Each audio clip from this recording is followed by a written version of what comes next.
ನಮಸ್ಕಾರ ಸ್ನೇಹಿತರೆ, ಓಂ ಸಾಯಿರಾಮ್. ಶಿರಡಿವಾಸಾಯ ವಿದ್ಮಹೇ ಸಚಿದಾನಂದಾಯ ಧೀಮಹಿ ತನ್ನೋ ಸಾಯಿ ಪ್ರಚೋದಯಾತ್. ಓಂ ನಮಃ ಶಿವಾಯ. ಸ್ನೇಹಿತರೆ, ನಾವೆಲ್ಲರೂ ಅತ್ಯಂತ ಶ್ರದ್ಧಾ ಭಕ್ತಿಯಿಂದ ಮಹಾಶಿವರಾತ್ರಿ ಹಬ್ಬವನ್ನು ಆಚರಿಸಿದ್ದೇವೆ. ಕೆಲವರು ಶಿವನ ಪ್ರೀತಿಗಾಗಿ ಕಠಿಣ ಉಪವಾಸ, ರಾತ್ರಿ ಇಡೀ ಜಾಗರಣೆ, ದಿವ್ಯ ಪೂಜೆ ಮತ್ತು ಧ್ಯಾನ ಮಾಡಿದ್ದೀರಿ.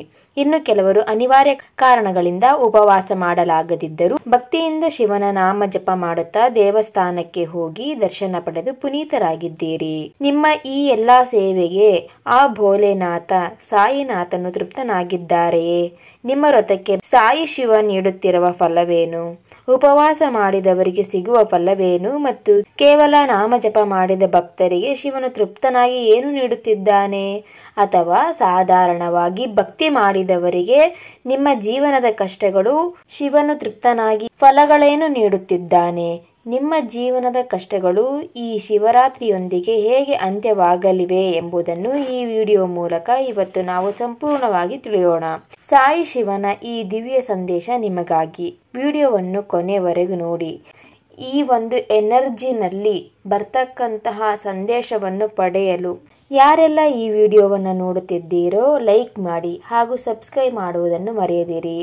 ಈ ವಿಡಿಯೋದಲ್ಲಿ ಇರ್ತಕ್ಕಂತಹ ಸಾಯಿ ಶಿವನ ಸಂದೇಶವನ್ನು ಪಡೆಯಲು ಓಂ ಸಾಯಿನಾಥಾಯ ನಮಃ ಅಥವಾ ಓಂ ಸಾಯಿ ಶಿವಾಯ ನಮಃ ಎಂದು ಕಮೆಂಟ್ ಮಾಡುವ ಮೂಲಕ ಈ ಸಂದೇಶವನ್ನು ಪಡೆದುಕೊಳ್ಳಿ. ಶಿವನು ತೃಪ್ತನಾಗಿ ನಿಮಗೆ ಮಾನಸಿಕ ಶಾಂತಿ ಅಂದರೆ ಪೀಸ್ ಆಫ್ ಮೈಂಡ್ ನೀಡುತ್ತಿದ್ದಾನೆ. ನಿಮ್ಮ ಮೆಡಿಟೇಷನ್ ಮತ್ತು ಜಾಗರಣೆಯ ಫಲವಾಗಿ ನಿಮ್ಮ ಮನಸ್ಸಿನಲ್ಲಿದ್ದ ಗೊಂದಲಗಳು ದೂರವಾಗಿ ಶಿವನು ನಿಮಗೆ ಪ್ರಶಾಂತತೆಯನ್ನು ಕರುಣಿಸುತ್ತಿದ್ದಾನೆ. ಕಷ್ಟಗಳ ಅಂತ್ಯ. ಬಾಬಾರ ಸಂದೇಶದಂತೆ ನಿಮ್ಮ ಹಳೆಯ ಕರ್ಮಗಳ ಕಷ್ಟದ ದಿನಗಳು ಈ ಶಿವರಾತ್ರಿಯೊಂದಿಗೆ ಅಂತ್ಯವಾಗಿವೆ. ಸಂಕಲ್ಪ ಸಿದ್ಧಿ ಅಂದರೆ ಸಕ್ಸಸ್ ಇನ್ ಗೋಲ್ಸ್ ಅಂತ ಇಲ್ಲಿ ಹೇಳ್ತಿದ್ದಾರೆ. ನೀವು ವ್ರತದಲ್ಲಿ ಮಾಡಿದ ಸಂಕಲ್ಪಗಳು ಈಡೇರಲಿವೆ.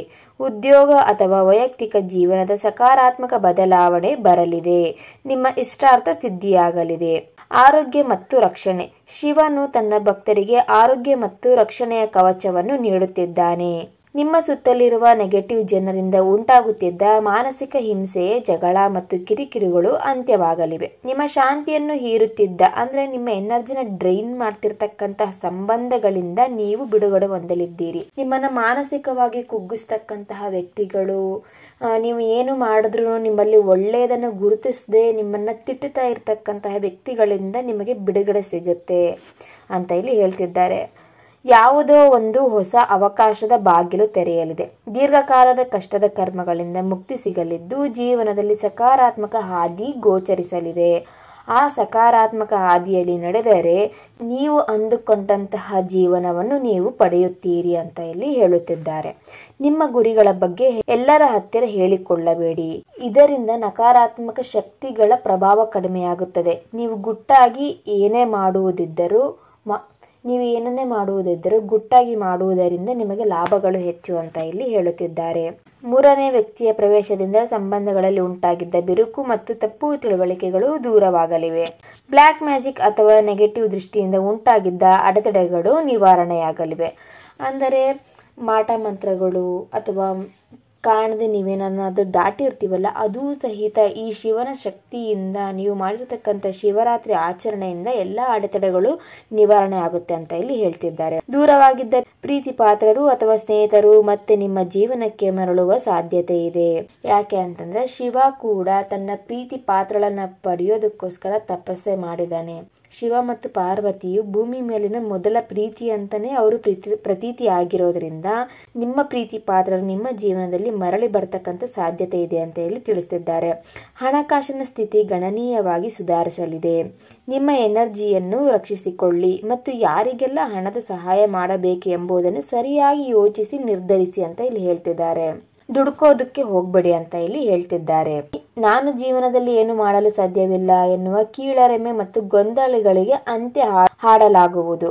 ಆರೋಗ್ಯದ ಸಮಸ್ಯೆಗಳು ಮತ್ತು ಮಾನಸಿಕ ಒತ್ತಡ ಕಡಿಮೆ ಆಗಲಿದೆ. ನಿಮ್ಮದೇ ಆದ ಒಳ್ಳೆ ಗುಣಗಳು, ಕ್ವಾಲಿಟೀಸ್, ಅದ್ಭುತ ಗುಣಗಳು ನಿಮ್ಮೊಳಗಡೆ ಇದ್ದಾವೆ. ಅದು ಬೇರೆಯವರಲ್ಲಿ ಇಲ್ಲ.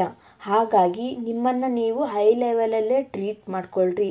ನಿಮ್ಮನ್ನು ನೀವು ರಾಜನ ಥರ ನೋಡಿದ್ರೆ ನೀವು ರಾಜನಾಗಿ ಇರ್ತೀರ. ನಿಮ್ಮನ್ನೇ ನೀವು ಕೆಲಸ ಮಾಡೋರ ಥರ ನೀವು ನೋಡ್ಕೊಳ್ತೀರಿ ಅಂದರೆ ಅದೇ ಸ್ಥಾನದಲ್ಲಿ ಇರ್ತೀರ. ಹಾಗಾಗಿ ನಿಮ್ಮನ್ನು ನೀವು ಒಂದು ಒಳ್ಳೆ ಜಾಗದಲ್ಲಿ ಇಟ್ಕೊಳ್ಳಿ, ನಿಮ್ಮನ್ನ ನೀವು ಗೌರವಿಸಿ ಅಂತ ಇಲ್ಲಿ ಹೇಳ್ತಿದ್ದಾರೆ. ಅದು ಆ ಕೀಳರಿಮೆ ನಿಮ್ಮ ಜೀವನದಿಂದ, ನಿಮ್ಮ ತಲೆಯಿಂದ ಹೋಗುತ್ತೆ ಅಂತ ಇಲ್ಲಿ ಹೇಳ್ತಿದ್ದಾರೆ. ಕೆಲಸ ಮಾಡ್ತಕ್ಕಂಥ ಜಾಗದಲ್ಲಿ ಇರ್ತಕ್ಕಂತಹ ಒತ್ತಡಗಳು ಅಥವಾ ಮನೆಯಲ್ಲಿ ಅಥವಾ ಇನ್ಯಾವುದೇ ಜಾಗದಲ್ಲಿ ನಿಮಗಿರ್ತಕ್ಕಂಥ ಸಮಸ್ಯೆಗಳು, ಒತ್ತಡಗಳು, ಮಾನಸಿಕ ಕಿರಿಕಿರಿಗಳು ಕಡಿಮೆ ಆಗುತ್ತೆ. ಓಂ ನಮಃ ಶಿವಾಯ ಅಂತ ನೀವು ಜಪ ಮಾಡಿ ಅಂತ ಇಲ್ಲಿ ಹೇಳ್ತಿದ್ದಾರೆ. ನಿಮ್ಮ ಕೀರ್ತಿ ಮತ್ತು ಹೆಸರು ಹೆಚ್ಚಾಗುವ ಸಮಯ ಬಂದಿದೆ. ಹೊಸ ಉದ್ಯೋಗ ಅಥವಾ ಮದುವೆ ಪ್ರಸ್ತಾಪಗಳು ಬರುವ ಸಾಧ್ಯತೆ ಇದೆ. ಯಾವುದೋ ಒಂದು ದೊಡ್ಡ ಅದೃಷ್ಟದ ಅವಕಾಶ ನಿಮ್ಮನ್ನು ಹುಡುಕಿಕೊಂಡು ಬರುತ್ತದೆ ಅಂತ ಇಲ್ಲಿ ಸೂಚಿಸ್ತಿದ್ದಾರೆ.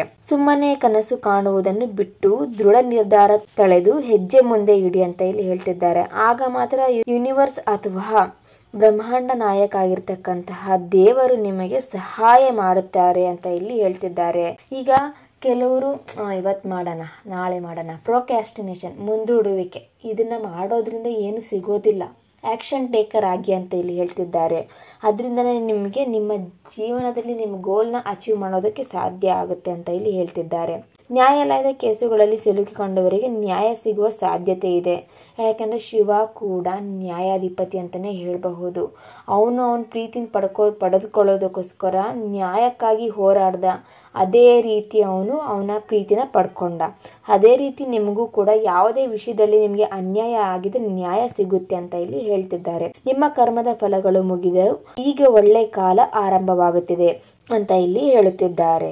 ಇನ್ನು ಕೆಲವರು ಪ್ರೀತಿ ವಿಷಯದಲ್ಲಿ ನಿಮ್ಮ ಸಂಗಾತಿಯು ಈಗಾಗಲೇ ತಮ್ಮ ಕುಟುಂಬದವರ ಜೊತೆ ನಿಮ್ಮ ಬಗ್ಗೆ ಮಾತನಾಡುತ್ತಿದ್ದಾರೆ ಅಂತ ಇಲ್ಲಿ ಹೇಳ್ತಿದ್ದಾರೆ. ಕುಟುಂಬದ ಸದಸ್ಯರು ಸಹ ನಿಮ್ಮ ಸಂಬಂಧಕ್ಕೆ ಒಪ್ಪಿಗೆ ನೀಡುವ ಸೂಚನೆಗಳಿವೆ ಅಂತ ಇಲ್ಲಿ ಹೇಳ್ತಿದ್ದಾರೆ. ಅವಿವಾಹಿತರಿಗೆ ಶೀಘ್ರದಲ್ಲೇ ಒಬ್ಬ ನಿಷ್ಠಾವಂತ ಸಂಗಾತಿಯು ಜೀವನದಲ್ಲಿ ಪ್ರವೇಶಿಸುವ ಸಾಧ್ಯತೆ ಇದೆ ಅಂತ ಇಲ್ಲಿ ಹೇಳ್ತಿದ್ದಾರೆ. ನಿಮ್ಮ ಸಂಗಾತಿಯು ಶೀಘ್ರದಲ್ಲೇ ನಿಮ್ಮನ್ನು ಸಂಪರ್ಕಿಸಲಿದ್ದಾರೆ. ಅಥವಾ ಅವ್ರಿಗೇನಾದ್ರು ಬ್ಲ್ಯಾಕ್ ಮ್ಯಾಜಿಕ್ ಆಗಿತ್ತು ಅಂದರೆ, ಅವರು ನಿಮ್ಮನ್ನೇನಾದ್ರು ಬ್ಲಾಕ್ ಮಾಡಿದ್ರು ಅಂತಂದರೆ ವಾಟ್ಸಪ್ಪಲ್ಲಿ ಇನ್ನೆಲ್ಲಾದರೂ ಅನ್ಬ್ಲಾಕ್ ಮಾಡ್ತಕ್ಕಂಥ ಸಾಧ್ಯತೆ ಇದೆ. ನೀವು ಅವ್ರ ಜೊತೆ ಕಮ್ಯುನಿಕೇಟ್ ಮಾಡಿ ನಿಮ್ಮ ಪ್ರೀತಿಯಲ್ಲಿರ್ತಕ್ಕಂಥ ಸಮಸ್ಯೆನ ಬಗೆಹರಿಸ್ಕೊಳ್ಳೋದಕ್ಕೆ ಶಿವ ನಿಮಗೆ ಒಂದು ಅವಕಾಶನ ಕೊಡ್ತಿದ್ದಾನೆ ಅಂತ ಇಲ್ಲಿ ಹೇಳ್ತಿದ್ದಾರೆ. ಈ ಮಹಾಶಿವರಾತ್ರಿಯ ಸಂದರ್ಭದಲ್ಲಿ ನೀವು ನಿಮ್ಮ ಸಂಬಂಧಕ್ಕೆ ಹೊಸ ಆರಂಭನ ನೀವು ಬಯಸ್ತಾ ಇದ್ದೀರಾ ಅಂತ ಇಲ್ಲಿ ಹೇಳ್ತಿದ್ದಾರೆ. ಖಂಡಿತವಾಗಿಯೂ ನೀವು ಏನು ಶಿವರಾತ್ರಿಯಿಂದ ನೀವು ಪ್ರಾರ್ಥನೆ ಮಾಡಿದ್ದೀರಲ್ಲ, ನಿಮ್ಮ ಒಂದು ಸಂಬಂಧ ಸರಿಯಾಗ್ಲಿ, ಹೊಸ ಪ್ರೀತಿ ಸಿಗ್ಲಿ ಅಂತ ಆಶಿಸಿದ್ದೀರಲ್ಲ, ಅದು ಸಿಗುತ್ತೆ ಅಂತ ಇಲ್ಲಿ ಹೇಳ್ತಿದ್ದಾರೆ. ನೀವು ಬಯಸದಂತೆ ಆಗುತ್ತೆ ಅಂತ ಇಲ್ಲಿ ಹೇಳ್ತಿದ್ದಾರೆ. ಅವರು ನಿಮ್ಮನ್ನು ಮದುವೆ ಅಥವಾ ನಿಶ್ಚಿತಾರ್ಥದಂತಹ ದೀರ್ಘಕಾಲದ ಬದ್ಧತೆಗೆ ಆಹ್ವಾನ ನೀಡುವ ಸಾಧ್ಯತೆ ಇದೆ ಅಂತ ಇಲ್ಲಿ ಹೇಳ್ತಿದ್ದಾರೆ.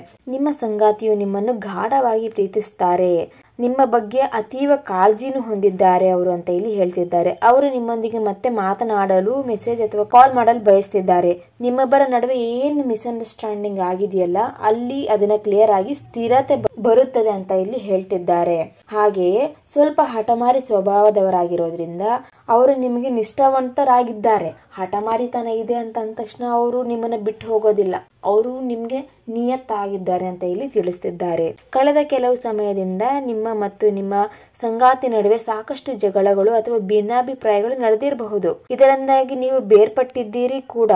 ಆದರೆ ನೋವಿನ ಪರಿಸ್ಥಿತಿ ಇದ್ರೂ ನಿಮ್ಗಿಲ್ಲಿ ಏನ್ ಹೇಳ್ತಿದ್ದಾರೆ ಅಂದ್ರೆ, ನಿಮ್ಮ ಸಂಗಾತಿಯು ಸಹ ಈ ಪರಿಸ್ಥಿತಿಯಿಂದ ಮಾನಸಿಕವಾಗಿ ತುಂಬಾ ಬಳಲ್ತಿದ್ದಾರೆ ಮತ್ತು ಅವರಿಗೆ ಈ ಸಮಸ್ಯೆಯಿಂದ ಹೇಗೆ ಬಗೆಹರಿಸಬೇಕಂತೇಳಿ ಕನ್ಫ್ಯೂಷನ್ ಆಗಿದ್ದಾರೆ. ಇದಕ್ಕೆ ಸೊಲ್ಯೂಷನ್ ಏನು ಅಂದ್ರೆ, ನೀವು ಶಿವ ಮತ್ತು ಪಾರ್ವತಿನ ಆರಾಧನೆ ಮಾಡೋದ್ರಿಂದ, ಅವರಿಬ್ಬರನ್ನು ನೀವು ಒಟ್ಟಿಗೆ ಪೂಜೆ ಮಾಡೋದ್ರಿಂದ, ಈಗ 9 ಸೋಮವಾರಗಳ ಪೂಜೆ, 11 ಸೋಮವಾರಗಳ ಪೂಜೆ ನೀವು ಮಾಡೋದ್ರಿಂದ ನಿಮ್ಮಲ್ಲಿ ಏನು ಮಿಸ್ಅಂಡರ್ಸ್ಟ್ಯಾಂಡಿಂಗ್ ಆಗಿದ್ರು ಪ್ರೀತಿ ವಿಷಯದಲ್ಲಿ ಬಗೆಹರಿಯುತ್ತೆ ಅಂತ ಇಲ್ಲಿ ಹೇಳ್ತಿದ್ದಾರೆ. ಇದು ಗಂಡ ಹೆಂಡತಿ ಪ್ರೀತಿ ಇಷ್ಟಪಟ್ಟಿರೋರು ಇನ್ನು ಯಾವುದೇ ವಿಷಯಕ್ಕೆ ಆಗಿದ್ರು ಈ ಒಂದು ಶಿವನ ವ್ರತನ ನೀವು ಆಚರಣೆ ಮಾಡೋದ್ರಿಂದ ನಿಮ್ಮ ಪ್ರೀತಿ ಸಮಸ್ಯೆನ ಬಗೆಹರಿಯುತ್ತೆ ಅಂತ ಇಲ್ಲಿ ಹೇಳ್ತಿದ್ದಾರೆ. ಸ್ನೇಹಿತರೆ, ನಿಮ್ಮ ಕೆಲಸದ ಸ್ಥಳದಲ್ಲಿ ಬಹಳ ದಿನಗಳಿಂದ ಇದ್ದ ಗೊಂದಲಗಳು ಅಥವಾ ಸಮಸ್ಯೆಗಳು ಈಗ ಬಗೆಹರಿಯಲಿವೆ. ನೀವು ಒಂದು ಸ್ಥಿರವಾದ ಮತ್ತು ಉತ್ತಮ ಸ್ಥಾನವನ್ನು ಅಲಂಕರಿಸಲಿದ್ದೀರಿ ಅಂತ ಇಲ್ಲಿ ಹೇಳ್ತಿದ್ದಾರೆ. ಹಣಕಾಸಿನ ಪರಿಸ್ಥಿತಿ ಸುಧಾರಿಸಲಿದೆ ಮತ್ತು ಹಣದ ಹರಿವು ಹೆಚ್ಚಾಗಲಿದೆ. ಎಲ್ಲಾ ಮೂಲಗಳಿಂದ ನಿಮಗೆ ಹಣಗಳು ಏನು ಬರಬೇಕಾಗಿರೋ ಇದಾವಲ್ಲ, ಅವೆಲ್ಲ ಬರುತ್ತೆ ಅಂತ ಇಲ್ಲಿ ಹೇಳ್ತಿದ್ದಾರೆ. ವೈಯಕ್ತಿಕ ಸಂಬಂಧಗಳಲ್ಲಿ ಇದ್ದ ಬೇಸರ ಅಥವಾ ಅಂತರ ಕಡಿಮೆಯಾಗಿ ಪರಸ್ಪರ ಸಮಾಧಾನ ಮತ್ತು ಪ್ರೀತಿ ಹೆಚ್ಚಾಗಲಿದೆ. ಜೀವನದಲ್ಲಿ ಹೊಸ ಸಕಾರಾತ್ಮಕ ಶಕ್ತಿಯ ಸಂಚಾರವಾಗಲಿದೆ ಅಂತ ಇಲ್ಲಿ ಹೇಳ್ತಿದ್ದಾರೆ. ನೀವು ಪರೀಕ್ಷೆ ಅಥವಾ ಇಂಟರ್ವ್ಯೂಗಳಲ್ಲಿ ಶ್ರಮ ವಹಿಸಿದ್ದರೆ ಅದರಲ್ಲಿ ಖಂಡಿತವಾಗಿ ಜಯ ಸಿಗಲಿದೆ. ಸಮಾಜದಲ್ಲಿ ನಿಮಗೆ ಗೌರವ ಮತ್ತು ಮೆಚ್ಚುಗೆ ದೊರೆಯಲಿದೆ. ಹೊಸ ಮನೆ ಅಥವಾ ವಾಹನವನ್ನು ಖರೀದಿಸುವ ಯೋಗ ನಿಮಗಿದೆ. ಆರ್ಥಿಕವಾಗಿ ಇದು ತುಂಬಾ ಒಳ್ಳೆಯ ಸಮಯ ಅಂತ ಇಲ್ಲಿ ಹೇಳ್ತಿದ್ದಾರೆ. ಸ್ನೇಹಿತರೆ, ಇನ್ನೊಂದು ಮುಖ್ಯವಾಗಿ ನೀವು ಕಾರ್ ನಂಬರು ನಿಮಗೆ ಬರುತ್ತೋ ಇಲ್ವೋ ಅಂತ ಕೇಳಿ ತಗೊಳ್ರಿ. ಯಾವುದೇ ವೆಹಿಕಲ್ಗೆ. ಆಮೇಲೆ ಬಣ್ಣಗಳು ನಿಮಗೆ ಬರುತ್ತೋ ಇಲ್ವೋ ಅಂತ ಕೇಳ್ರಿ. ಯಾವ ಟೈಮ್ನಲ್ಲಿ ಯಾವ ದಿನದಲ್ಲಿ ತಗೋಬೇಕು ಅನ್ನೋದನ್ನು ವಿಚಾರ ಮಾಡಿ ಅದ್ರ ಬಗ್ಗೆ ಪರಿಶೀಲನೆ ಮಾಡಿ ತಗೊಳ್ಳೋದು ಬಹಳನೇ ಮುಖ್ಯ. ಯಾಕಂದ್ರೆ ಅದು ಕೂಡ ನಿಮ್ಮ ಲಕ್ನ ಬದಲಾಯಿಸುವಂತಹ ಚಾನ್ಸಸ್ ಜಾಸ್ತಿ ಇರೋದ್ರಿಂದ. ಈ ಹಿಂದೆ ದೂರವಾಗಿದ್ದವರು ನಿಮ್ಮ ಬಳಿಗೆ ಮರಳಿ ಬರಬಹುದು. ಮದುವೆ ಅಥವಾ ನಿಶ್ಚಿತಾರ್ಥದಂತಹ ಶುಭ ಕಾರ್ಯಗಳು ನಡೆಯುವ ಸಾಧ್ಯತೆ ಇದೆ. ಪದೇ ಪದೇ ನಿಮ್ಗೆ ಸೂಚನೆ ಬರ್ತಾ ಇದೆ. ಮದುವೆ, ಎಂಗೇಜ್ಮೆಂಟು, ನಿಮ್ಮ ಪ್ರೀತಿ ಪಾತ್ರರು ಮರಳಿ ಬರೋದು, ಇದೆಲ್ಲ ಏನು ಸೂಚಿಸುತ್ತೆ ಅಂತಂದ್ರೆ ಖಂಡಿತವಾಗ್ಲೂ 100% ಆಗುತ್ತೆ ಅನ್ನೋದ್ರನ್ನ ಸೂಚನೆ ಇದು. ಓಕೆನಾ? ಪ್ರಸ್ತುತ ಜೀವನದಲ್ಲಿ ಸ್ವಲ್ಪ ಏರಿಳಿತಗಳು ಇರಬಹುದು. ಆದರೆ ನೀವು ಪ್ರಾಮಾಣಿಕವಾಗಿ ಶ್ರಮಿಸಿದರೆ ಶಿವನ ಅನುಗ್ರಹದಿಂದ ಖಂಡಿತ ಫಲ ಸಿಗಲಿದೆ ಅಂತ ಇಲ್ಲಿ ಹೇಳ್ತಿದ್ದಾರೆ. ಸ್ವಲ್ಪ ಆಧ್ಯಾತ್ಮಿಕವಾಗಿ ತೊಡೆದುಕೊಳ್ಳುವುದು ಮತ್ತು ಧ್ಯಾನ ಮಾಡಲು ಇದು ಉತ್ತಮ ಸಮಯ. ನಿಮ್ಮ ಅಂತರಾತ್ಮ ಹೇಳುವ ಮಾತನ್ನು ಕೇಳಿ. ಇಂಟ್ಯೂಷನ್ ನಿಮ್ಗೇನೋ ಸೂಚನೆ ನೀಡುತ್ತೆ, ಅದನ್ನ ನೀವು ಕೇಳಬೇಕು ಅಂತ ಇಲ್ಲಿ ಹೇಳ್ತಿದ್ದಾರೆ. ಇದನ್ನ ಮಾಡಬೇಡ, ಇದನ್ನ ಮಾಡು, ಹೀಗೆ ಕೊಡು, ಹೀಗೆ ಇಸ್ಕೋ, ಈಗ ಸಜೆಷನ್ ಕೊಡು. ಈ ರೀತಿಯಾಗಿ ನಿಮಗೆ ನಿಮ್ಮ ಆಂತರಿಕ ಮನಸ್ಸು ನಿಮಗೆ ಹೇಳ್ತಾ ಇರೋದನ್ನ ನೀವು ಆಲಿಸಿರಿ ಅಂತ ಇಲ್ಲಿ ಹೇಳ್ತಿದ್ದಾರೆ. ಅದನ್ನ ಕೇಳಿ ಅಂತ ಇಲ್ಲಿ ಹೇಳ್ತಿದ್ದಾರೆ.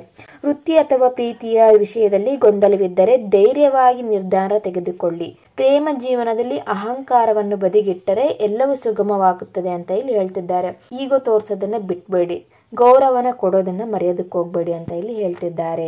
ದೀರ್ಘಕಾಲದಿಂದ ಬರಬೇಕಿದ್ದ ಅಥವಾ ಎಲ್ಲೋ ಸಿಲುಕಿಕೊಂಡಿದ್ದ ಹಣ ಈಗ ನಿಮ್ಮ ಕೈ ಸೇರಲಿದೆ. ಆರ್ಥಿಕವಾಗಿ ಕುಟುಂಬದಿಂದಲೂ ಬೆಂಬಲ ಸಿಗಲಿದೆ ಅಂತ ಇಲ್ಲಿ ಹೇಳ್ತಿದ್ದಾರೆ. ನಿಮ್ಮ ಹೆಂಡತಿ ಅಥವಾ ಗಂಡ ನಿಮಗೆ ಸಪೋರ್ಟಿವ್ ಆಗಿ ನಿಲ್ತಾರೆ. ನಿಮ್ಮ ಕನಸನ್ನು ನನಸಿ ಮಾಡ್ಕೊಳೋದಕ್ಕೆ ಫಿನಾನ್ಷಿಯಲ್ ಹೆಲ್ಪ್ ಬೇಕಾಗಿದೆ. ನೀವು ಅದನ್ನ ಅವ್ರಿಗೆ ಸಹ ಒಬ್ರಿಗೊಬ್ರು ಸಹಾಯ ಮಾಡಿ ಜೀವನ ಚೆನ್ನಾಗಿ ಮಾಡ್ಕೋಬೇಕು. ಮಕ್ಕಳ ಬಗ್ಗೆ ಯೋಚನೆ ಮಾಡ್ತಿದ್ದೀರಾ, ಆರ್ಥಿಕವಾಗಿ ಸ್ಟೇಬಲ್ ಆಗ್ಬೇಕು, ಮುಂದೆ ಅವ್ರ ಫ್ಯೂಚರ್ ಬಗ್ಗೆ ಯೋಚನೆ ಮಾಡ್ತಿದ್ದೀರಾ, ಯಾರು ಸಪೋರ್ಟ್ ಸಿಗ್ತಿಲ್ಲ ಅಂತ ಕೂಗ್ತಾ ಇರೋರಿಗೆ ಇಲ್ಲಿ ಏನ್ ಹೇಳ್ತಿದ್ದಾರೆ ಅಂದ್ರೆ ನಿಮಗೆ ಸಪೋರ್ಟ್ ಸಿಗುತ್ತೆ. ನಿಮ್ಮ ಪ್ರೀತಿ ಪಾತ್ರರು ಕುಟುಂಬದಿಂದ ನಿಮಗೆ ಸಪೋರ್ಟ್ ಸಿಗುತ್ತೆ ಅಂತ ಇಲ್ಲಿ ಹೇಳ್ತಿದ್ದಾರೆ. ಯಾರಾದರೂ ನಿಮಗೆ ತೊಂದರೆ ನೀಡಿದ್ದರೆ ಅಥವಾ ಅನ್ಯಾಯ ಮಾಡಿದ್ದರೆ ಈಗ ನಿಮಗೆ ನ್ಯಾಯ ಸಿಗುವ ಕಾಲ ಬಂದಿದೆ. ನಿಮ್ಮ ಸಂಗಾತಿಯೊಂದಿಗೆ ಇದ್ದ ತಪ್ಪು ತಿಳುವಳಿಕೆಗಳು ದೂರವಾಗಲಿವೆ. ನೀವು ಯಾರನ್ನಾದರೂ ಹಾರೈಸಿದ್ದರೆ ಅಂದ್ರೆ ನೀವು ಮ್ಯಾನಿಫೆಸ್ಟೇಷನ್ ಏನಾದ್ರೂ ಮಾಡಿದ್ರಿ ಅಂದ್ರೆ ಅದು ಕೂಡ ಈಡೇರುತ್ತೆ ಅಂತ ಇಲ್ಲಿ ಹೇಳ್ತಿದ್ದಾರೆ. ಈ ರೀಡಿಂಗ್ ಜನರಲ್ ಆಗಿದೆ. ಇದು ನಿಮ್ಗೆ ಸಂಬಂಧಿಸಿದ ಅಂಶಗಳನ್ನ ಮಾತ್ರ ನೀವು ತೆಗೆದುಕೊಳ್ಳಿ. ಓಕೆನಾ? ನಿಮಗೆ ರೆಸಿನೇಟ್ ಆದರೆ ಮಾತ್ರ ನೀವು ಎಕ್ಸೆಪ್ಟ್ ಮಾಡಿ, ಆಗ್ಲಿಲ್ಲ ಅಂತಂದ್ರೆ ಬಿಡಬಹುದು, ನೋ ಪ್ರಾಬ್ಲಮ್ ಅಂತ ಇಲ್ಲಿ ಶಿವನ ಒಂದು ಎನರ್ಜಿ ಹೇಳ್ತಾ ಇದೆ. ಕೆಲವರಿಗೆ ಕೆಲಸ ಮಾಡ್ತಕ್ಕಂಥ ಜಾಗದಲ್ಲಿ ಅಥವಾ ಕೆಲಸದ ವಿಚಾರದಲ್ಲಿ ಗೊಂದಲ ಇದೆ, ಘರ್ಷಣೆಗಳಿದಾವೆ, ಅವೆಲ್ಲ ಕೊನೆ ಆಗುತ್ತೆ. ಅಲ್ಲೇನೋ ಮಿಸ್ಅಂಡರ್ಸ್ಟ್ಯಾಂಡಿಂಗ್ಗಳಿದಾವೆ. ಅಲ್ಲಿ ನಿಮ್ಗೆ ಸ್ಯಾಲ್ರಿ ಹೈಕ್ ಆಗ್ಬೇಕಾಗಿತ್ತು, ಹೈಕ್ ಆಗಿಲ್ಲ, ಆದ್ರೆ ಈಗ ಅವೆಲ್ಲ ಬಗೆಹರಿಯುತ್ತೆ ಅಂತ ಇಲ್ಲಿ ಹೇಳ್ತಿದ್ದಾರೆ. ನೀವು ಅದಕ್ಕೆ ಮೇನ್ ಹೆಡ್ ಯಾರಿದಾರೋ ಅವರೇ ಇಲ್ಲಿ ಡಬಲ್ ಗೇಮ್ ಮಾಡ್ತಾ ಇದ್ದಾರೆ ಅಂತ ಇಲ್ಲಿ ಹೇಳ್ತಿದ್ದಾರೆ. ಹಣಕಾಸಿನ ಸ್ಥಿತಿ ಸುಧಾರಿಸಲಿದೆ. ಹೊಸ ಉದ್ಯೋಗ ಅಥವಾ ಉನ್ನತ ಸ್ಥಾನ ಸಿಗುವ ಸಾಧ್ಯತೆ ಇದೆ. ಈ ಒಂದು ನೀವು ಏನ್ ಮಾಡಿದ್ರಿ ಅಂದ್ರೆ ಕಂಪ್ನಿನ ಚೇಂಜ್ ಮಾಡಿರೋದಿಲ್ಲ, ಕಂಪ್ನಿನ ಚೇಂಜ್ ಮಾಡಿ ಒಳ್ಳೆ ಕಂಪ್ನಿ, ಒಳ್ಳೆ ಉದ್ಯೋಗ ನಿಮ್ಗೆ ಸಿಗುತ್ತೆ, ಒಳ್ಳೆ ಸ್ಯಾಲ್ರಿನೂ ಕೂಡ ಸಿಗುತ್ತೆ ಅಂತ ಇಲ್ಲಿ ಹೇಳ್ತಿದ್ದಾರೆ. ಸಂಬಂಧಗಳಲ್ಲಿನ ಬೇಸರ ಅಥವಾ ದೂರ ಸರಿಯುವಿಕೆ ಅಂತ್ಯವಾಗಿ ಹೊಸ ಅಥವಾ ಸಕಾರಾತ್ಮಕತೆ ಆರಂಭವಾಗಲಿದೆ. ಇದು ನಿಮಗೆ ಮಾನಸಿಕ ತೃಪ್ತಿಯನ್ನು ನೀಡುತ್ತದೆ ಅಂತ ಇಲ್ಲಿ ಹೇಳ್ತಿದ್ದಾರೆ. ನೀವು ದೀರ್ಘಕಾಲದಿಂದ ಪಡುತ್ತಿದ್ದ ಶ್ರಮಕ್ಕೆ ಪರೀಕ್ಷೆ ಅಥವಾ ಸಂದರ್ಶನ, ಮಕ್ಕಳ ವಿಷಯದಲ್ಲಿ ಯಾವುದೋ ಎಕ್ಸಾಮ್ಸ್ ಬಗ್ಗೆ ಟೆನ್ಷನ್ಸ್ ನೀವು ಮಾಡ್ಕೊಂಡಿದ್ರೆ ಖಂಡಿತವಾಗ್ಲೂ ಜಯ ಸಿಗಲಿದೆ ಅಂತ ಇಲ್ಲಿ ಹೇಳ್ತಿದ್ದಾರೆ. ಜನರು ನಿಮ್ಮ ಸಾಧನೆಯನ್ನು ಮೆಚ್ಚುತ್ತಾರೆ ಅಂತ ಇಲ್ಲಿ ಹೇಳ್ತಿದ್ದಾರೆ.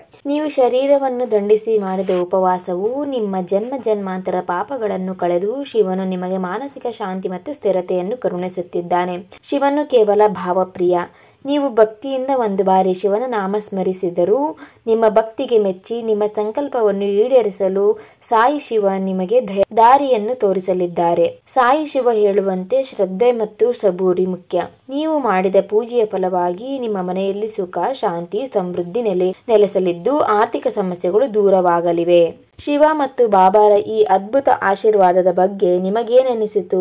ನಿಮ್ಮ ಅನುಭವವನ್ನು ಕಮೆಂಟಿನಲ್ಲಿ ಹಂಚಿಕೊಳ್ಳಿ. ಸ್ನೇಹಿತರೆ, ನೋಡಿದ್ರಲ್ಲ, ನೀವು ಎಷ್ಟೇ ಕಷ್ಟಪಟ್ಟು ಉಪವಾಸ ಮಾಡಿರಲಿ ಅಥವಾ ಭಕ್ತಿಯಿಂದ ಶಿವನ ನಾಮ ಜಪ ಮಾಡಿರಲಿ, ಆ ಭೋಲೆನಾಥ ಮತ್ತು ಸಾಯಿಬಾಬಾ ನಿಮ್ಮ ಭಕ್ತಿಗೆ ಖಂಡಿತವಾಗಿ ಒಲಿದಿದ್ದಾರೆ. ಈ ಶಿವರಾತ್ರಿಯ ನಂತರ ನಿಮ್ಮ ಜೀವನದಲ್ಲಿ ಹೊಸ ಬೆಳಕು ಮೂಡಲಿದೆ ಎಂಬ ನಂಬಿಕೆ ನನಗಿದೆ. ಈ ವಿಡಿಯೋ ನಿಮಗೆ ಇಷ್ಟವಾದರೆ ದಯವಿಟ್ಟು ಲೈಕ್ ಮಾಡಿ ಮತ್ತು ನಿಮ್ಮ ಸ್ನೇಹಿತರು ಹಾಗೂ ಕುಟುಂಬದವರಿಗೆ ಶೇರ್ ಮಾಡಿ. ಸಕಾರಾತ್ಮಕ ಶಕ್ತಿಗಾಗಿ ಕಮೆಂಟ್ ಬಾಕ್ಸ್ನಲ್ಲಿ ಓಂ ನಮಃ ಶಿವಾಯ ಎಂದು ತಪ್ಪದೆ ಬರೆಯಿರಿ.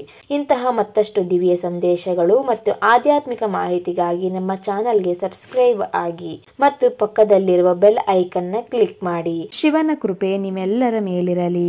ಓಂ ಸಾಯಿರಾಮ್.